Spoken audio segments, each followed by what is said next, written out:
Good morning, everybody. I am Dawn Whitaker, and this is Bill Whitaker. And we are here for Dreams Unveiled. We're not going to actually look at a dream today, a particular dream. We're going to do a very short series, 2 to 3 weeks, 2 to 3 episodes, looking at lucid dreaming. I get a lot of questions about lucid dreaming, and I know Bill's very interested in lucid dreaming because he has lucid dreams. In the past, yeah. I thought that the lottery dreams where they were so vivid that I woke up the next day feeling like a millionaire. I thought those were lucid dreams, but they are vivid dreams. Yes, they're not lucid dreams. So the lucid dreaming are like the ones where I'm flying and I can land and I can teach other people how to fly, that sort of thing. Yes. So a lucid dream it's a very interesting process. Lucid dreaming is where you are conscious that you're in a dream. About 55% of all people have had at least one lucid dream where they are conscious that they are dreaming. Some people can have them more regularly. Next week we'll talk about all the techniques, if you're interested in lucid dreaming, that can help you to get there. About 20% of our population can lucid dream or has lucid dreams by self-report about once a month. It's a small number comparatively. But a lucid dream is where you're conscious that you're dreaming. It is also, although it doesn't always happen, that you have control in your dream, that you can make things happen. That Bill was conscious that he was dreaming in his lucid dreams, and he could make choices about flying and what he did and how he painted the canvas of the dream, so to speak. Do you remember what it was like being aware that you were dreaming and that you had all of these magical superpowers to fly? I don't know that I was aware that I was dreaming. I just knew that I could do what I wanted to do, and I could fly when I wanted to. And like if people were chasing me, I could fly up over some trees and hang out just floating there, and then fly in another direction and then land. And it was just wasn't like Superman. It was more like it just had some sort of when I waved my arms down, that would lift me off the ground. So this is very interesting because the very definition of a lucid dream is that you were aware you were dreaming, but you just don't remember being aware. You don't know that you are. I don't remember what I did yesterday. He's not making that up. So I had a lucid dream once that I remember. I mean, I've had more than one, but this one in particular I really remember. And I walked into what looked like to be a hospital ward, and there were beds, or maybe like an orphanage or something, and there was like a nurse or somebody in there. And I said to her, oh my gosh, I'm dreaming. I know this dream because I've had it before. And I started telling her what would come next, what was going to happen in the dream, and shared with her my knowledge of this dream because it had occurred. I've had it before. So that was kind of not the most useful lucid dream, but nonetheless, it's the one I can remember right now. There is evidence, and I think Bill and I are both very interested in this. There's evidence that you can increase your dreams and you can increase your lucid dreaming, and that's how I'm interested in all this kind of stuff. I've in the past, I did some research and I heard about like binaural beats and different things like that where you can play that and it's supposed to bring you into a lucid dream, but it never worked, and really I just got annoyed by it and shut it off. So, and we'll discuss that next episode along with other things. There is a technique that I do want to talk about today because it's really it really helps with dream recall, and research does tend to show that people are more likely to have lucid dreams if they're pretty good at recalling their dreams. And actually, these are two techniques. These aren't as effective as some of the other things we'll talk about, but these are really great for dream recall, where the other things we'll talk about are specific to lucid dreaming. So, number one, I really would encourage you before you go to bed to tell yourself you want to wake up after you dream. That is really a big thing. I mean, think about the fact that our REM sleep gets longer and longer as the night goes on, and not all of our dreams happen in REM sleep. Lucid dreams pretty much happen in REM sleep. I can't say you never can have one outside of that. That wouldn't be true. But we dream even in deep sleep. But most of our recall is in REM sleep. And that really is where we have our memory of dreams. Usually our longer dreams, where they feel longer, happen towards our wake-up time, when our REM sleep patterns the REM cycle is longer. So if you tell yourself you want to wake up after you have a dream. Wait, I always want to wake up after I go to sleep. Well, that's really helpful. It is. It is really helpful. It will definitely help you to wake up, have another day. Yeah, to have another dream. The key is, just making sure that you let yourself know that. The other thing we're going to talk about now, because it's not just good for lucid dreaming, but it's good for dream recall, which is very good for lucid dreaming, is recording your dreams as soon as you wake up. 90% of your dreams are lost within minutes after you wake up. So record them as soon as you wake up. You can tell yourself, I want to wake up and write down my dream. Now, you could have a pen and paper by the side of your bed. I can tell you, I would never use that. There's no way. I'm not writing anything at night. I don't even like writing things during the day. So why am I going to write something when I'm half asleep? And I covet my sleep. I love sleeping. So, but I know what Bill does, and I think what I do too when recording a dream is we just pull our phones out and kind of text each other and just talk into it, so it's not such an arduous process. I will say for me, and I need to stop doing this because it's actually hurting my dream recall. I'll have a dream, and whatever I remember, I'm like, yeah, it's not an important dream, and I just don't even bother with it. But it really doesn't work that way. You're really trying to retrain your brain. Remember, dreaming, and this could be so important with all the techniques we learn next week, dreaming, the memory part of your brain is very active during our dreams. And our dreams actually reinforce our memory. And our memory reinforces things in our dreams. So it's an extremely important thing to write them down and to really wake up and not to be picky and choosy and just record your dreams. They all mean something. We don't just arbitrarily dream. It's kind of like that whole idea of just even consciously. What are you thinking about? Nothing.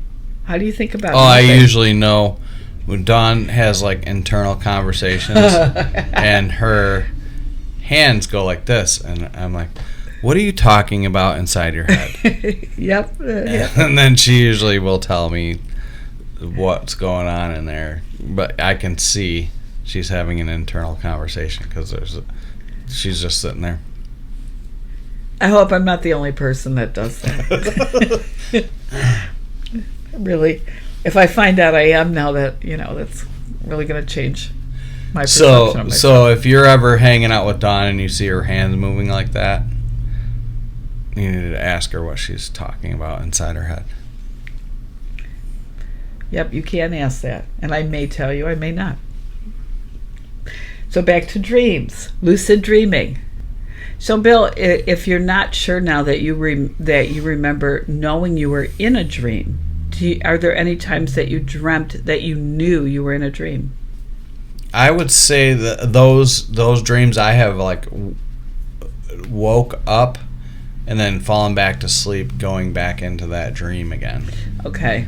So that, I guess I would know that it was a dream. I mean, I don't fly around like that in normal everyday life, so I would assume, yeah, this is a dream. But when you're in those dreams and you don't know how to land, then you could be terrified and jump out of bed because you're falling and ready to hit the ground or something like that, which would probably mean that you're not actually having a lucid dream.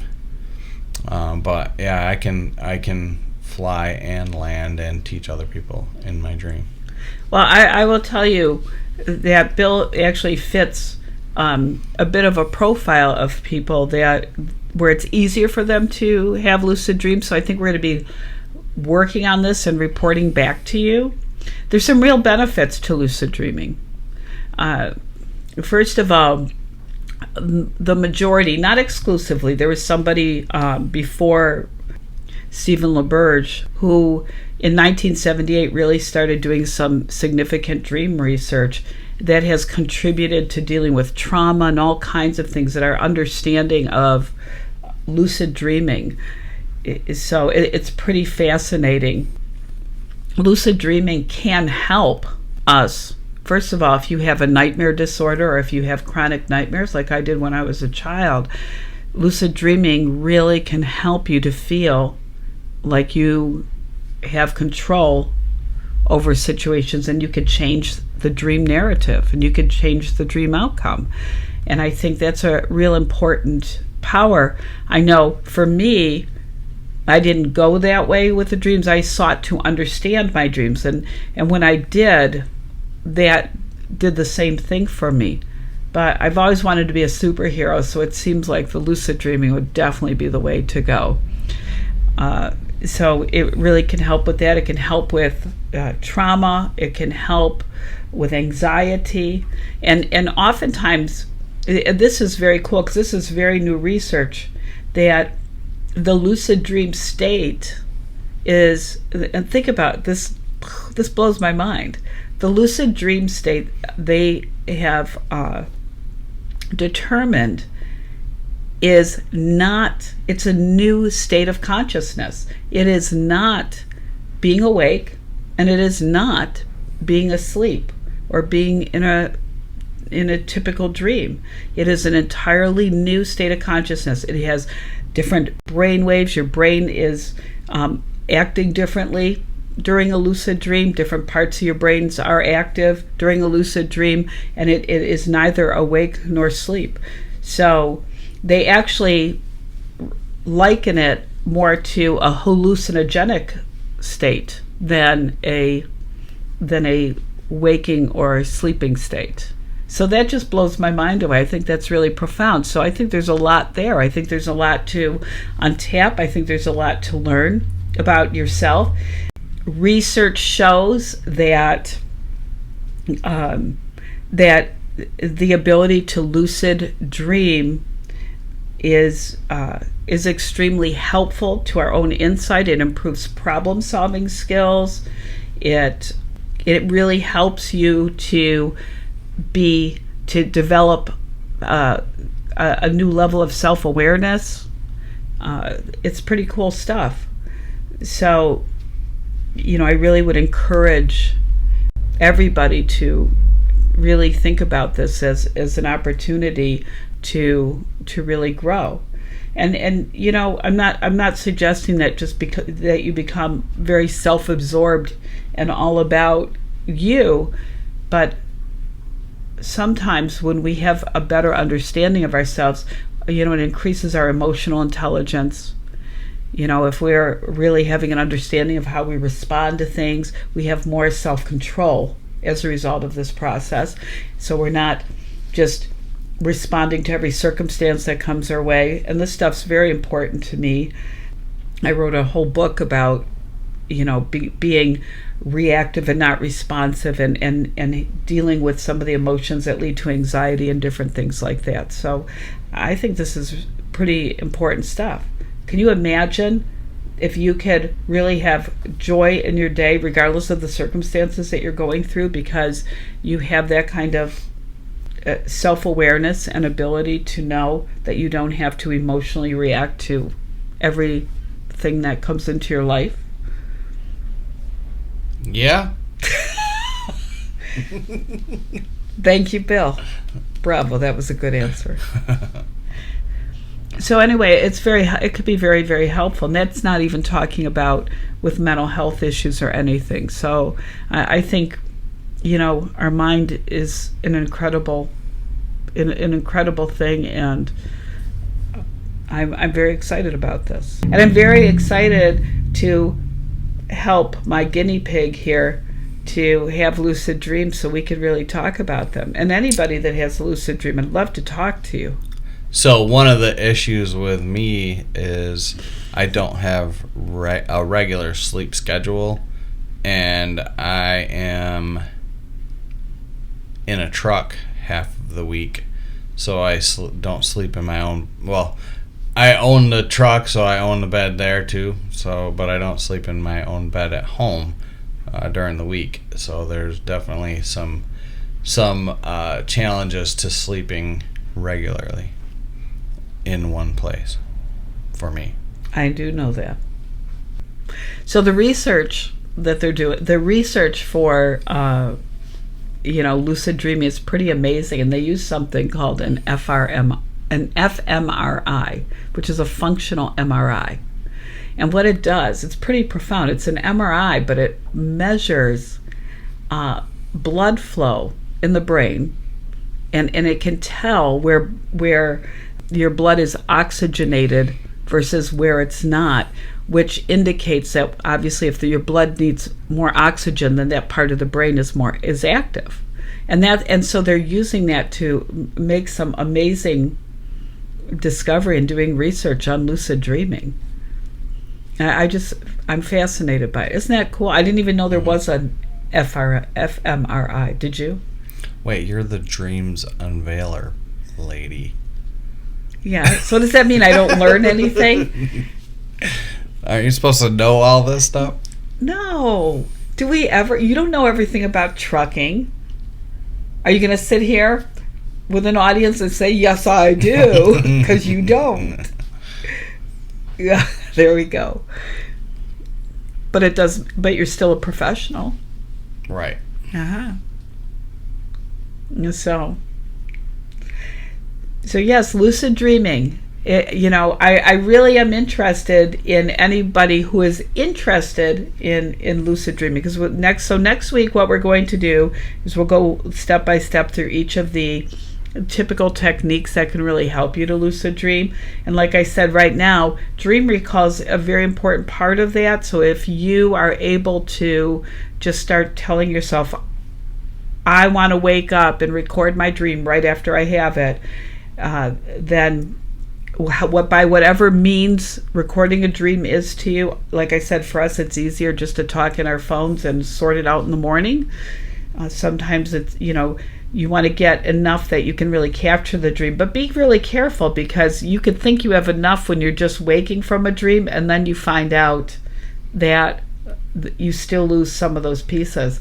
It's really interesting. When I was hanging out here with my sister-in-law Susie, and she was sharing a dream, she literally woke up and wrote every bit of that dream down. That was a pretty impressive an account that she had. It was very detailed. So the more you have of a dream, the more help and use that it really has. So I would really encourage that. So I really want to encourage you to be really thoughtful about lucid dreaming. Tune in next week for the techniques, and if there seems to be a lot of interest, we may do the following week as a live Q&A. Bill, any words of wisdom, any nuggets of knowledge? Like and subscribe. Oh, that's so good. It almost like we rehearsed that and we didn't. We really didn't. I didn't even have a dream about it.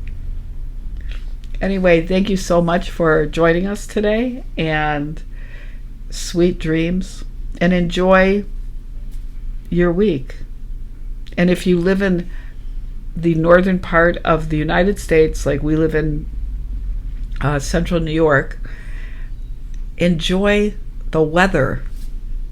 I'm really enjoying the weather. I'm trying to get out as much as I can. But sweet dreams.